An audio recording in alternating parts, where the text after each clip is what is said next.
तो आप सबका स्वागत है हमारे चैनल में। तो आज की वीडियो में हम बात करेंगे ग्लोबल वार्मिंग के बारे में और इसे कैसे सॉल्व करने के लिए तैयारियां चल रही हैं। तो सबसे पहले जानते हैं कि ग्लोबल वार्मिंग होती क्या है।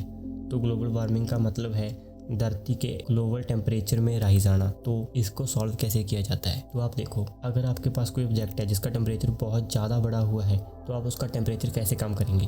ऑब्वियसली से ठंडा करके। धरती को ठंडा करने के लिए, जिसका ग्लोबल टेम्परेचर कम करने के लिए कई ज़्यादा रिसर्चेस चल रही हैं और इनमें से एक रिसर्च या कह लो एक एक्सपेरिमेंट ऐसा है जिसे कि बहुत ज़्यादा सपोर्ट मिल रहा है आज की डेट में। वो है कि हम चार पाउडर होता है जाकि मतलब कि कैल्शियम कार्बोनेट, उसे हम धरती की स्ट्रेटोस्फीयर में छोड़ दे ताकि वो मतलब कि सन रेस को वो रिफ्लेक्ट कर दे, जिससे कि धरती का टेम्परेचर कम हो सके। तो आज की इस वीडियो में हम इसी के बारे में बात करेंगे। तो चलिए शुरू करते हैं। तो सबसे पहली बात, चाक पाउडर होता क्या है?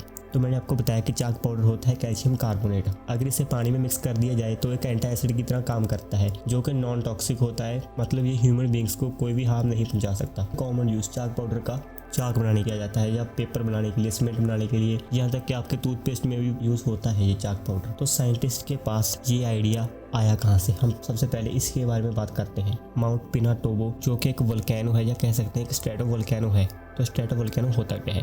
स्ट्रेटो वोल्केनो एक वोल्केनो होता है जो कि लावा के सख्त होने से बना होता है, जो कि फिलीपींस में लोकेटेड है। ये इरप्ट होता है 1991 में और एटमॉस्फेयर में 20 million tons of sulphur dioxide छोड़ देता है। तो ये सल्फर पार्टिकल्स हैं वो स्ट्रेटोस्फेयर में मौजूद हो जाते हैं इसके कारण। लेकिन साइंटिस्ट क्या नोटिस करते हैं कि जो वो सल्फर पार्टिकल्स हैं वो सन की बीम्स या सनलाइट को रिफ्लेक्ट कर रहे थे, जिसके कारण धरती का टेम्परेचर 0.5 डिग्री सेल्सियस तक कम हो गया था उस समय में। और ये टेम्परेचर कम रहा था कुछ 18 महीने के लिए। मतलब इसने टेम्परेचर इतना कम कर दिया था जो कि आज से 100-200 साल पहले हुआ कर। मतलब जितना टेम्परेचर धरती का 100, 200 या 300 साल में बढ़ा था वो इस घटना ने 18 महीने के अंदर अंदर कम कर दिया। तो इसी से साइंटिस्ट को आइडिया आया कि अगर हम ऐसा ही कोई सब्सटेंस हमारी स्ट्रेटोस्फेयर में छोड़ दें तो हम धरती के ग्लोबल टेम्परेचर को कम कर सकते हैं। तो अब बात करते हैं कि स्ट्रेटोस्फेयर क्या है। तो धरती की एटमॉस्फेयर है उसे कई डिफरेंट पार्ट्स में या कह लो लेयर्स में डिवाइड किया गया है। ट्रोपोस्फेयर, जिसमें हमारी 75% ऑफ एयर आ जाती है और ये धरती के सरफेस से 7 से 8 किलोमीटर ऊपर है। उसके बाद आती है स्ट्रेटोस्फेयर जो कि 50 किलोमीटर ऊपर है ट्रोपोस्फेयर से। उसके बाद आ जाती हैं मीजोस्फेयर, थर्मोस्फेयर, आयोनोस्फेयर, एक्सोस्फेयर और मैग्नेटोस्फेयर, ऐसे ही और।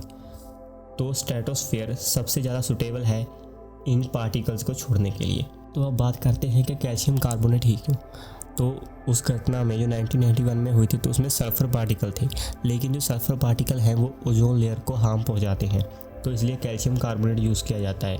इनकी प्रॉपर्टीज़ मतलब रिफ्लेक्टिंग प्रॉपर्टीज़ कुछ हद तक सेम ही है, इसलिए कैल्शियम कार्बोनेट यूज़ किया गया है। लेकिन इनमें जो थोड़ा बहुत डिफरेंस है वो ये है कि जो कैल्शियम कार्बोनेट है लाइट को कुछ कम एब्जॉर्ब करता है as compare to sulphates SO2। तो हम अब बात करते हैं इसकी कुछ एडवांटेज के बारे में और डिसएडवांटेज के बारे में। तो सबसे पहले डिसएडवांटेज, इसकी सबसे बड़ी डिसएडवांटेज है कि ये सनलाइट को रोकेगा।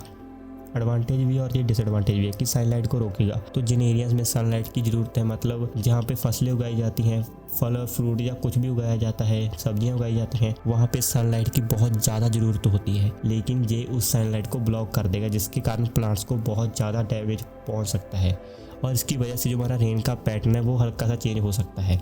मतलब हम ऐसा करके भी नेचर को हार्म ही पहुंचाएंगे। लेकिन देखने वाली बात ये होगी कि हमारा जो ये वाला हार्म होगा वो क्या ग्लोबल वार्मिंग से बड़ा होगा या कम होगा। तो इसके बेसिस पे डिसाइड किया जाएगा कि इस प्लान को लागू करना चाहिए या नहीं। तो बेसिक एडवांटेज तो आपको पता ही है कि धरती का टेम्परेचर कम करने के लिए ही किया जा रहा है, तो वही इसकी एडवांटेज है। तो अब ये कैसे काम करेगा? सबसे पहले 2 बलून्स जो कि हवा में छोड़े जाएंगे उनमें कैल्शियम कार्बोनेट होगा, क्योंकि सबसे पहले से छोटे स्केल पे ट्राई करना होगा। तो 2 बैलून छोड़े जाएंगे जिसमें जो कैल्शियम कार्बोनेट है वो स्मॉल पार्ट्स में डिवाइड किया जाएगा। 100 ग्राम का वो एक मतलब ऑब्जेक्ट होगा जिसमें जो एक डाला गया होगा, तो उसको हम स्ट्रेटोस्फेयर में छोड़ देंगे। उसके बाद हम देखेंगे कि इसका क्या इम्पैक्ट पड़ता है। अगर इसका इम्पैक्ट हमारे पे अच्छा पड़ा या मतलब इसने अच्छे से असर किया और धरती के टेम्परेचर में या उस एरिया के टेम्परेचर में जहाँ से ट्राई किया गया कुछ कमी आई तो इसे ग्लोबल लेवल पे भी ट्राई किया जाएगा। और इसके बारे में एक और फैक्ट कि इसमें जो बड़े बड़े बिलियनियर है है लाइक बिल गेट्स, वो इसे फंड कर रहे हैं इस प्रोग्राम को। मतलब वो इस चीज़ में मानते हैं कि ग्लोबल वार्मिंग का कम होना बहुत ज़रूरी है। और ऐसा नहीं है कि सिर्फ यही प्रोजेक्ट, इसके बिना कई और प्रोजेक्ट थे, जिनमें से एक है कि कुछ रिसर्चर्स ने प्लान किया था कि वो सॉल्ट वाटर को आसमान में स्प्रे कर देंगे, जिसके कारण जो क्लाउड्स हैं, जो उनकी रिफ्लेक्टिविटी की पावर है वो बढ़ जाएगी और वो यही सेम काम करेंगे कि सूरज की किरणों को वापस रिफ्लेक्ट कर दिया जाएगा स्पेस में। और ये प्रोजेक्ट भी काम कर रहा है और इसके लिए भी मनी रेज हो रही है। तो हम बात करते हैं कुछ टेक्निकल प्रॉब्लम्स की जो इसमें सामने आ रही हैं। तो सबसे पहली बात, जो कैल्शियम कार्बोनेट का पार्टिकल है उसका साइज 0.5 माइक्रोमीटर होना चाहिए, जो कि आइडियल माना जाता है सनलाइट को रिफ्लेक्ट करने के लिए, मतलब अच्छे से रिफ्लेक्ट करने के लिए। तो इसके लिए उन्हें कुछ डिवाइस चाहिए जो हर एक कैल्शियम कार्बोनेट के पार्टिकल को बराबर साइज में तोड़ दें, 0.5 माइक्रोमीटर साइज में। और इस टेस्ट से पहले वो अपनी मशीनों को ट्राई करेंगे आसमान में सॉल्ट वाटर को छिड़कने के लिए, ताकि उन्हें पता चले कि जो मशीनें हैं वो अच्छी तरह से काम कर भी रही हैं या नहीं। तो अब आने वाला समय ही बताएगा कि ये चीज़ कैसे काम करती है और ये असरदार साबित होती भी है या नहीं। तो आज की वीडियो के लिए बस इतना ही। अगर आपको वीडियो अच्छी लगी तो लाइक कीजिए, शेयर कीजिए, चैनल को सब्सक्राइब कीजिए। वीडियो देखने के लिए आपका बहुत बहुत शुक्रिया, धन्यवाद।